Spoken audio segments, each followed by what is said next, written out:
a ver que las microalgas son organismos fotosintéticos, microscópicos que viven en el agua. Es un grupo abundante, diverso en formas, tamaños y estrategias de vida. Vemos en estas imágenes una gran diversidad de estas formas, tamaños, como ahora les comenté, y pueden vivir en distintos ambientes, como vemos aquí en agua de mar, en agua dulce, en la tierra, en superficies húmedas, en ambientes con condiciones extremas de temperatura y salinidad. En superficies húmedas ustedes conocen a Ensenada como la Cenicienta del Pacífico, ¿verdad?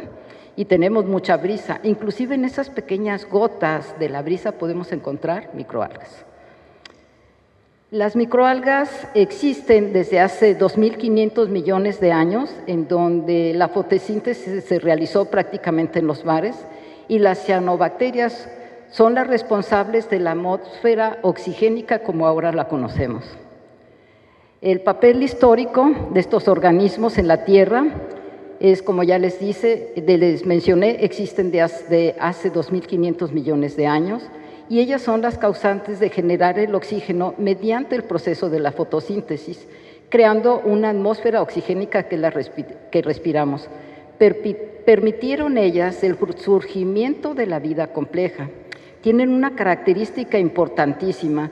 Por el proceso de fotosíntesis, ellas capturan CO2, pero nos dan el oxígeno, y ellas ayudan a regular el clima mundial. Además, mantienen un equilibrio ecológico en ecosistemas acuáticos. En esta imagen vemos lo que podría haber sido la atmósfera primigenia, donde tenía principalmente vapor de agua, dióxido de carbono, nitrógeno, hidrógeno y otros compuestos, pero lo que tenía era una ausencia total de oxígeno. Actualmente, la atmósfera que ahora tenemos tiene nitrógeno como principal gas, pero tiene el oxígeno, que es el gas que nos ha permitido conocer la evolución de la Tierra como la tenemos al día de hoy. Y esto es gracias al papel de las cianobacterias. Bueno, las microalgas son muy importantes porque son la base de la cadena trófica acuática, como lo vemos aquí, los organismos autótrofos o el fitoplancton, que es consumido por el zooplancton, que son pequeños crustáceos que miden unos cuantos milímetros. Después estos son consumidos por pequeños peces, que a su vez los consumen otros peces más grandes, y luego vienen los consumidores cuaternarios. Esto sería la cadena trófica acuática. Las microalgas, la pasión de mi vida, son organismos fotosintéticos que requieren luz, agua, dióxido de carbono, compuestos orgánicos y nutrientes para producir oxígeno, pero además otro tipo de compuestos como vemos aquí, los pigmentos, el hidrógeno que puede ser utilizado para biocombustible, alimento vivo en la acuicultura, también como biocombustibles el etanol, el biodiesel, pero también se pueden obtener compuestos nutracéuticos y fertilizantes, además de compuestos para usos biomédicos. Entonces, el papel principal de las microalgas, como les mencionaba en otra diapositiva, es que capturan el CO2, pero a su vez producen oxígeno.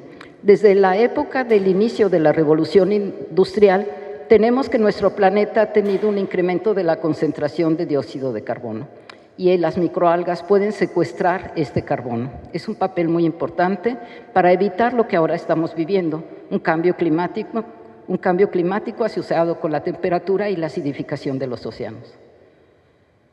Bueno, vamos a ver unos antecedentes del uso de las cianobacterias, que está asociado en nuestro país desde la época de los aztecas.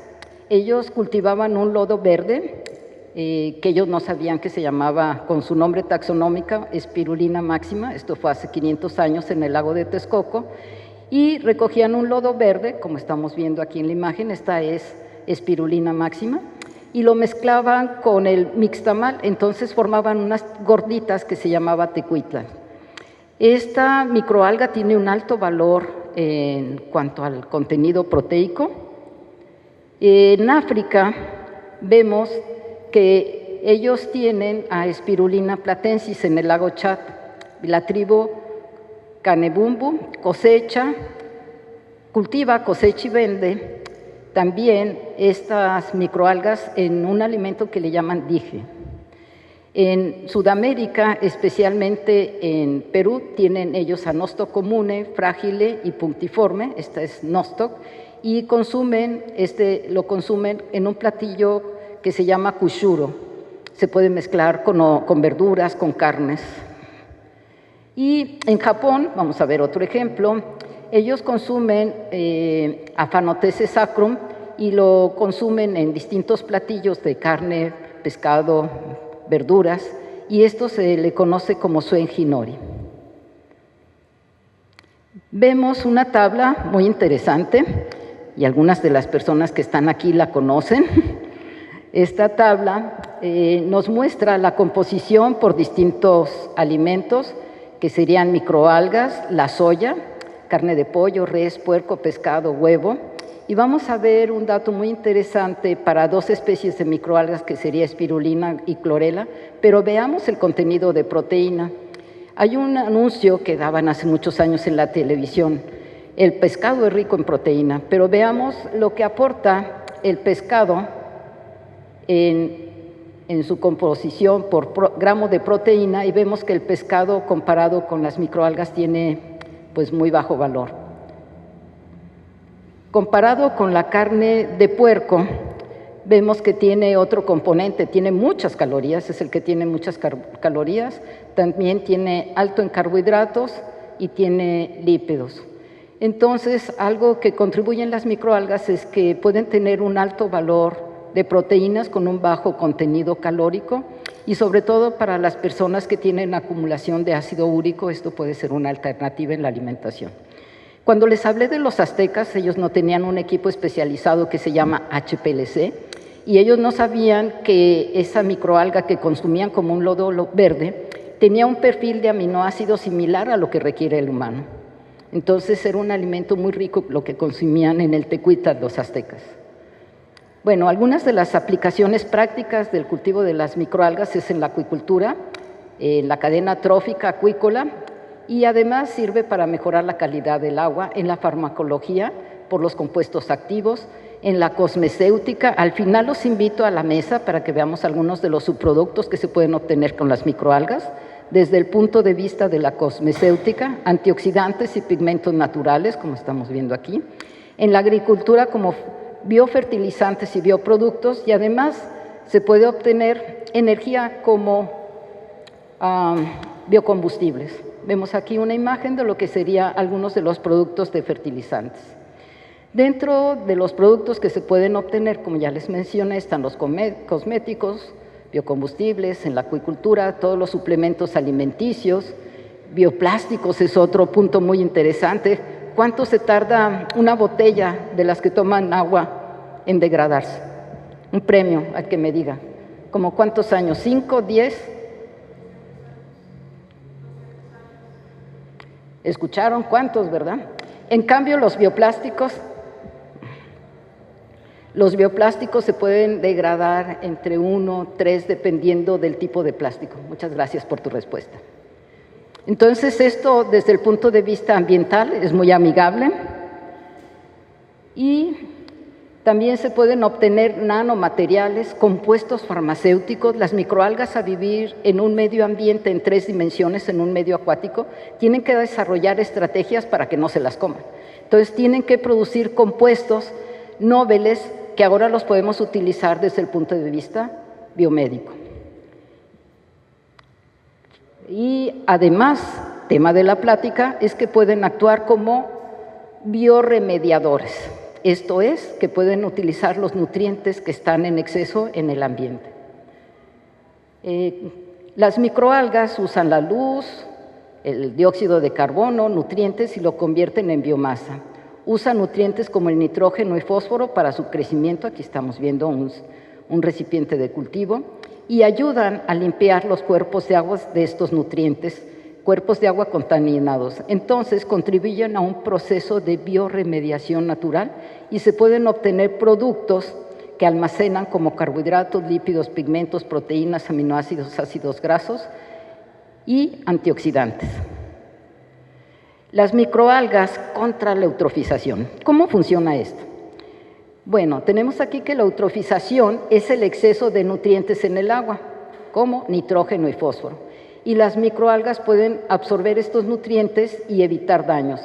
Se utilizan en sistemas de tratamiento de aguas residuales y ofrecen una alternativa natural y sostenible. El tratamiento de aguas residuales puede venir de distintos tipos, como vemos en esta imagen.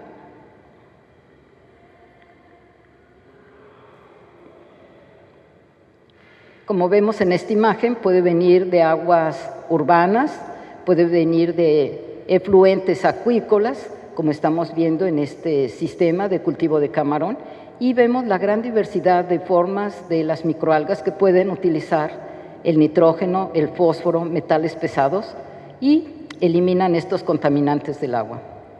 El tratamiento de aguas residuales se da por los siguientes procesos. El tratamiento primario separa los sólidos y el propósito es eliminar la materia orgánica por medio de sistemas de filtración, como el que estamos viendo ahí. El tratamiento secundario degrada la materia orgánica por medio de lodos activados y su propósito es disminuir la demanda biológica de oxígeno y remover nitrógeno y fósforo, como estamos viendo en esta imagen, por medio de bacterias. El tratamiento terciario es un sistema de filtración que puede ser por carbón activado, membranas, ozono ultravioleta, y esto elimina sólidos disueltos y nutrientes y metales pesados y patógenos. En este proceso, las microalgas pueden ser útiles para la remoción de nutrientes y producción de biomasa. Vemos aquí un sistema de filtración. El tratamiento cuaternario es un proceso de oxidación utilizando ozono, ultravioleta o bien membranas y elimina contaminantes, fármacos, pesticidas, microplásticos y las microalgas absorben estos contaminantes.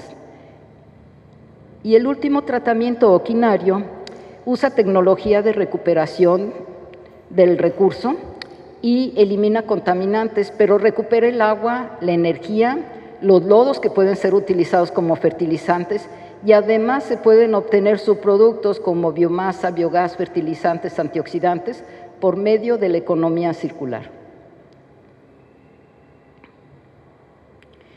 Les voy a mostrar algunos ejemplos de empresas que utilizan microalgas para el tratamiento de aguas residuales. Tenemos a nivel internacional que destaca una empresa en Estados Unidos donde utiliza microalgas con cintas giratorias para remover nutrientes. Tenemos otra que utiliza tratamiento de aguas residuales, otra más en India, otra más en Francia, otras en Europa y América Latina. Principalmente destaca en estas aplicaciones. Vamos a esperar que entre el internet y nos bloquea. Ya. Destaca España con depuración. En Perú también hay unas empresas dedicadas a la remoción de nutrientes, pero otro punto muy importante, la generación de biomasa para otros subproductos, depuración de aguas industriales. Y hay proyectos destacados en España, como el proyecto Sabana, que trata aguas con microalgas y además genera biofertilizantes, y otro proyecto muy importante en Argentina es un proyecto de depuración de aguas residuales urbanas. En España, ¿qué se consume mucho? ¿El jamón? El jamón de cerdo.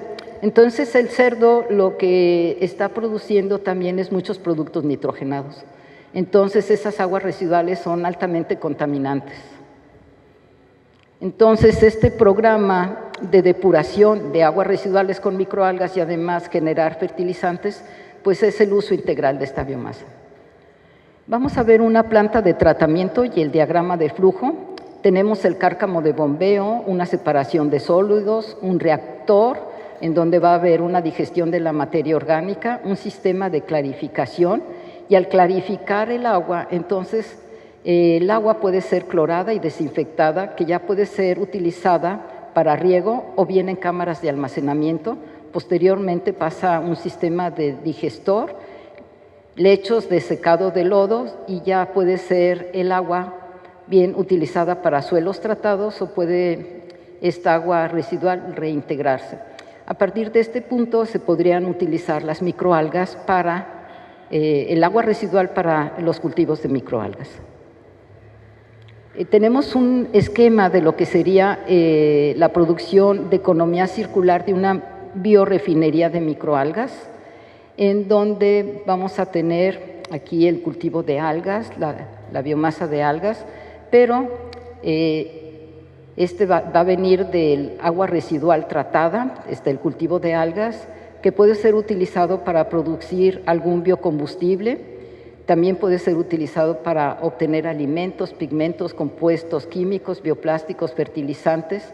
Estos biocombustibles se pueden reutilizar en la industria energética y producir electricidad, y además pueden ser utilizados en el sector transporte, sector petrolífero, y además se puede utilizar la generación de CO2 para suplementar los cultivos de aguas. Y todas estas aguas residuales de los tratamientos de las plantas pueden ser utilizadas como aporte de nutrientes para favorecer el crecimiento de las algas. Entonces, lo que se llama un círculo virtuoso es que, por ejemplo, los desechos de la granja, el ejemplo que les decía en España, los desechos porcinos pueden ser utilizados.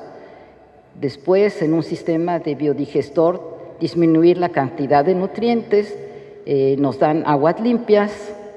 El cultivo de microalgas ayuda a eliminar el resto de nutrientes, y las microalgas se pueden utilizar como suplemento proteínico para el alimento de los cerdos o de otros piensos de organismos en cultivo. Una hectárea de cultivo de microalgas puede fijar 155 toneladas de CO2 por año, y esto sería 30 veces más de lo obtenido con árboles del trópico. Vamos a ver lo que serían los sistemas de plantas de tratamiento en la localidad, en Ensenada. Y en Ensenada lo que se realiza es un tratamiento privado, que es un cribado, desarenado y sedimentación, un tratamiento secundario con lagunas airadas o lodos activados, y esto nos da una degradación biológica. Se realiza también un tratamiento terciario con desinfección, con cloro, ultravioleta y filtración para eliminar nutrientes y patógenos. Vemos dos ejemplos de las plantas que tenemos en la localidad: la planta del naranjo, que está en Maniadero, y la planta que tenemos, el cárcamo, en la zona del Sausal, de Rodríguez. Estas plantas no utilizan tratamiento cuaternario ni quinario, no se ha implementado a gran escala, solamente como piloto o proyectos de investigación, y el tratamiento quinario se discute en proyectos de investigación, pero todavía no es parte del proceso estándar de estas plantas de tratamiento. ¿Qué retos tenemos? Muchos, y para eso estamos todos, para tratar de resolverlos. Estos retos son disminuir los costos de producción, que aún son elevados. Se requiere tecnología eficiente para el cultivo y la cosecha. Hay un gran potencial en investigación aplicada, y esto es clave para el desarrollo sostenible y circular, con la ayuda de estos organismos. Les voy a presentar qué es lo que hacemos en el Laboratorio de Biotecnología de Algas de CICES. Lo que hacemos es aislar especies de microalgas para su caracterización, uso de nuevas especies para diversas aplicaciones, evaluamos su calidad nutricional para organismos en cultivo, vemos el efecto de diversas variables ambientales como la luz, el tipo y cantidad de nutrientes, la salinidad, la temperatura. También hacemos optimización de los sistemas de cultivo, remoción de nutrientes en células libres e inmovilizadas, preservación de microalgas. Vemos la producción de metabolitos, pigmentos, ácidos grasos, proteínas, entre otros, y además buscamos compuestos con actividad biológica, y buscamos también biocombustibles con enfoque de biorefinerías, y hacemos enriquecimiento de macroalgas para su uso en la alimentación del erizo, abulón, pepino, entre otros organismos. Vemos la parte de cosmecéutica, de utilizar la biomasa y los antioxidantes, y también vemos el potencial de uso de las microalgas como fertilizantes y acondicionadores de suelos agrícolas y control de patógenos para la agricultura. Tenemos una colección de microalgas que hemos estado trabajando a lo largo de 30 años y tenemos la colección de microalgas vivas más grande de nuestro país. A través de la contribución de todas estas personas hemos estado aislando microalgas, una para la conservación del acervo biológico de nuestro país y además para investigar el potencial uso de estas microalgas. Vamos a ver lo que sería el efluente. Estos son los parámetros de la calidad de agua en un estanque de Camarón. Este es el canal de acceso cuando entra el agua a las granjas de cultivo, el canal reservorio donde se guarda el agua antes de distribuirla a los estanques, el estanque donde están los camarones y el dren es el estanque de salida. Pues vemos en el canal de acceso, vamos a fijarnos tan solo en el amonio. El amonio son todos los productos nitrogenados, que esto va el alimento y los productos del metabolismo. Vemos que entró con 4.45 miligramos por litro. Pero en el estanque disminuyó. Y eso que ya tiene los cultivos de camarón. ¿Por qué disminuyó si los camarones excretan productos nitrogenados? Disminuyó porque en esos estanques había esta cianobacteria que se llama Synechococcus que estaba removiendo los productos nitrogenados. Entonces la granja actuaba como un biofiltro depurador y además servía para producir biomasa. Entonces esta granja en especial actuaba como un biofiltro disminuyendo el amonio como productos de la transformación del nitrógeno, los nitratos incrementan, los nitritos también, y disminuyendo el ortofosfato, que el nitrógeno y el fósforo son los dos que les había marcado como nutrientes contaminantes. Se pueden utilizar las microalgas como elementos de depuración, microalgas inmovilizadas, como podemos ver aquí, inmovilizadas en distintos tipos de polímeros, como alginato, carragenano, quitosano, y se pueden hacer esferas, como están aquí, tapetes o bien hilos. En esta imagen vemos las células libres de microalgas, las células inmovilizadas y las cápsulas sin células. Estas serían las cápsulas sin células, las cápsulas con microalgas y dentro hay millones de estas microalgas. Vamos a ver un resultado de una tesis de Sachenka Fierro en donde vemos aquí la concentración de nitrato con respecto al tiempo. ¿Y qué tan rápido puede remover, en este caso, los nitratos? Las células libres son estas que tienen el triangulito. Perdón, las células libres son las que tienen las rueditas. Las células inmovilizadas son las de los triangulitos. Y el puro quitosano es el rojo. Entonces vemos que prácticamente a las 12 horas todo el nitrógeno se removió y el porcentaje de remoción, vemos aquí que es muy alto para las células inmovilizadas con respecto a las células libres o el puro quitosano. Y para el caso del fósforo, vemos también que la remoción de fosfato se lleva, antes prácticamente todo, a las 40 horas se removió todo el fosfato de las aguas residuales.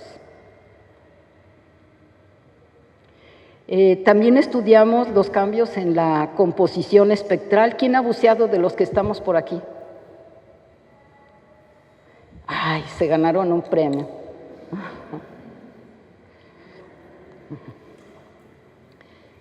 Y cuando bucearon, ¿de qué color es el agua conforme van aumentando la profundidad? Muy bien, ya nos dio la respuesta. Muchas gracias. ¿Cómo te llamas? Muchas gracias, Marisol. Entonces, se absorbe primero las longitudes de onda largas y penetran más las longitudes de onda corta, que estas tienen más energía. Y cambios en la composición espectral cambia el metabolismo de carbono, la cantidad de tipo de pigmentos, enzimas, tasa de crecimiento y la composición bioquímica de las algas y de las microalgas. Tenemos aquí artrospira, que ya la conocen porque ya les conté de los aztecas y el tecuitlan, y esta la mantuvimos en luz blanca, luz azul, luz verde, luz roja, y se incrementó el contenido de carbohidratos con luz roja, y también un pigmento que es muy importante en la industria, que es la ficocianina, como estamos viendo en esta figura. Otros estudios que hemos realizado en el laboratorio es con la alimentación del camarón, utilizando las especies aisladas, como la que ya les mostré, Synechococcus, en dietas monoespecíficas, ketóceros, para el camarón, o bien en dietas mixtas, como estamos viendo aquí. Evaluamos también la composición. En este caso, Synechococcus tiene muchos carbohidratos, pero ketóceros tiene más contenido de lípido, como una de las características de las diatomeas. Además, hemos evaluado los cambios. Esta es una diatomea aislada de la localidad. Navícula incerta fue aislada de aquí, de la bahía de Ensenada. Estamos viendo uno de los organismos de nuestra bahía, Navícula incerta, y se mantuvo en un gradiente de salinidad desde agua dulce. El agua de mar está alrededor de 34 partes, pero también se subió la salinidad. Y se vio que no hubo, que conforme al incremento de la salinidad, cambió ligeramente la tasa de crecimiento, pero también se evaluó, en este caso, la producción de biomasa con respecto a la salinidad, y se encontró que en las mayores salinidades era mayor el peso de los organismos, y la composición, encontramos que para todos los componentes se incrementó con respecto a la salinidad. En este caso son los lípidos, los carbohidratos y las proteínas. Entonces convenía inclusive no mantenerla en agua de mar, que este es su ambiente natural, sino incrementar la salinidad para tener mayor eficiencia de la composición proximal. Uno de los recursos muy importantes de la región, ¿quién ha comido abulón? Muy bien, se ganaron otro lápiz, pero vienen porque yo no puedo ir.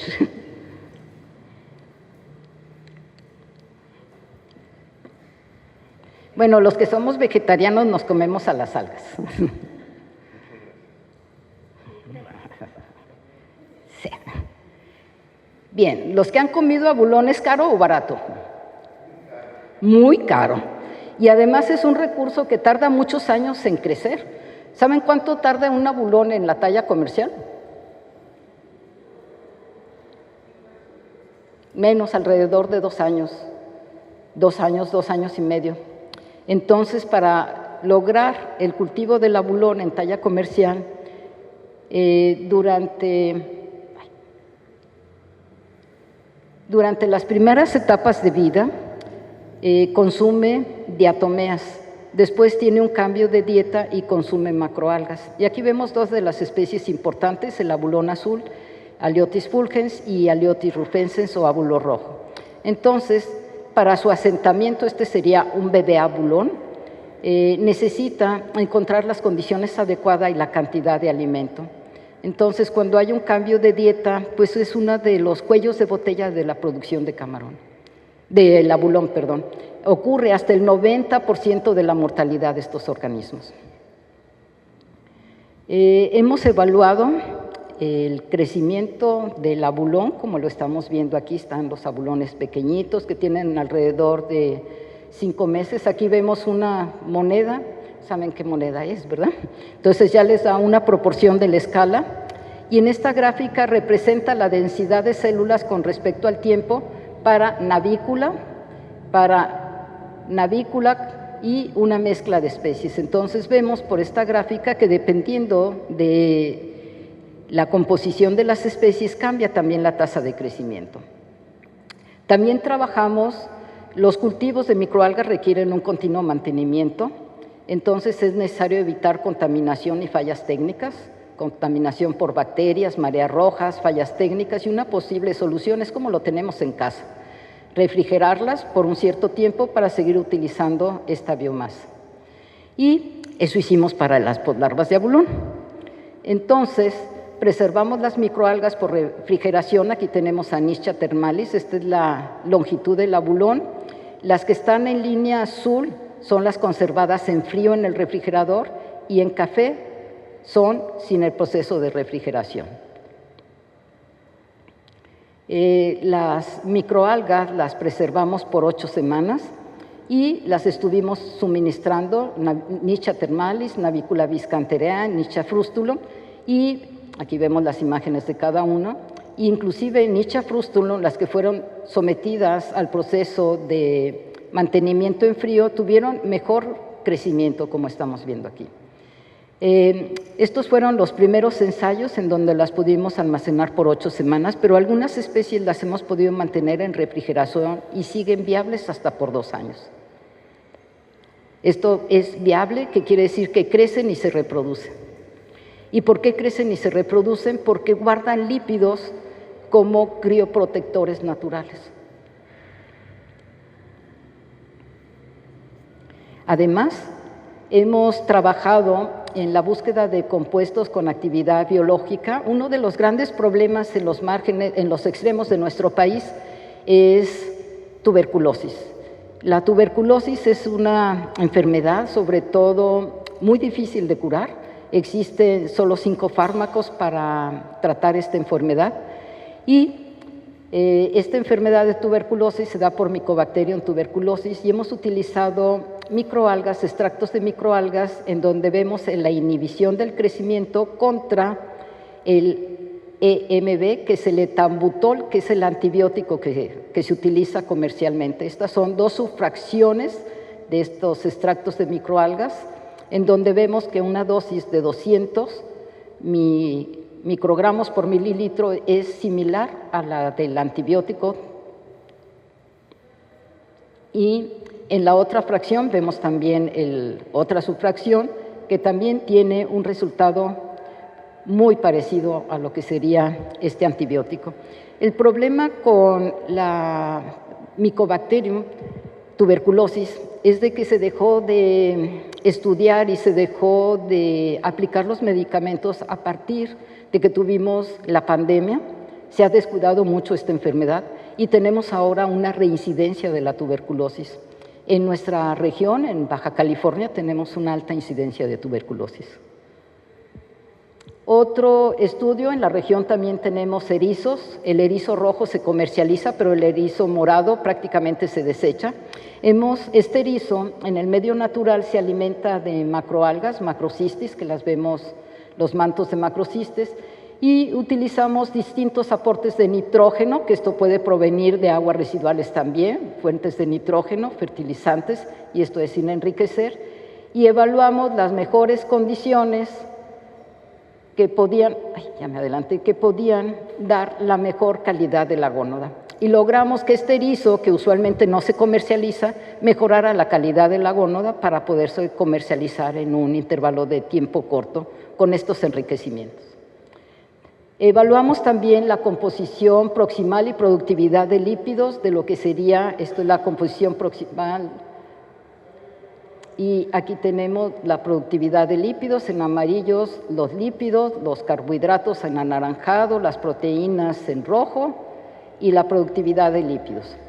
Entonces, vemos en esta figura muchas de las especies que han sido aisladas de la localidad, como ánfora, cimbela, Aphanocapsa, Formidium, Cenedesmus y Chlorella.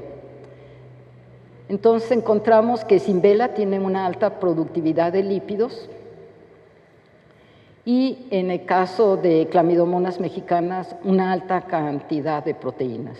Esto es parte de los estudios que hacemos en el laboratorio y vemos que las microalgas tienen un futuro verde en plásticos orgánicos. Las microalgas son una fuente renovable para producir bioplásticos biodegradables como los polihidroxialcanoatos o polihidroxibutaratos.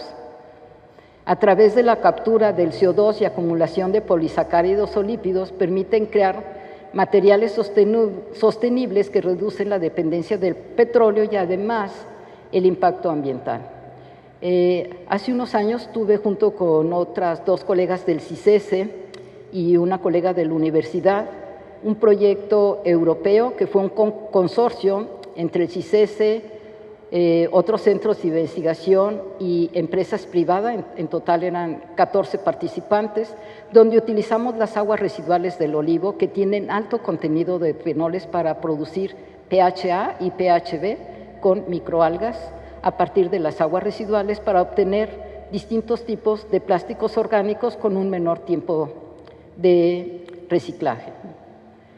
Las microalgas son muy importantes porque inciden en los Objetivos del Desarrollo Sostenible en la Agenda 2030. Y las microalgas impactan 9 objetivos estratégicos, como estamos viendo. Inciden en el hambre cero, en salud y bienestar, desde los productos farmacéuticos, saneamiento del agua, consumo responsable de nutrientes, ayudan a mantener la comunidad sostenible en los edificios verdes, son fuente de energías renovables, tienen una acción muy importante por el clima y además son importantes en la vida submarina y en los ecosistemas terrestres. Por lo anterior, voy a la reflexión final de esta plática, que incide que hemos visto cómo organismos diminutos como las microalgas, invisibles a simple vista, tienen el poder de transformar uno de los problemas más urgentes de nuestro tiempo, que es la contaminación del agua. Además, las microalgas pueden absorber nutrientes, metales y compuestos tóxicos. No solo limpian el agua, sino que hacen generando vida a través de la producción de biomasa, oxígeno y posibilidad de crear una economía circular, además de secuestrar el dióxido de carbono. En tiempos donde la tecnología y la naturaleza a menudo se ven opuestos, las microalgas nos recuerdan que es posible integrar ambos mundos. La solución puede ser verde, eficiente y profundamente inspiradora. Y gracias por acompañarme en este recorrido por el mundo microscópico con las microalgas, que puede tener un impacto gigantesco. Muchas gracias por su atención.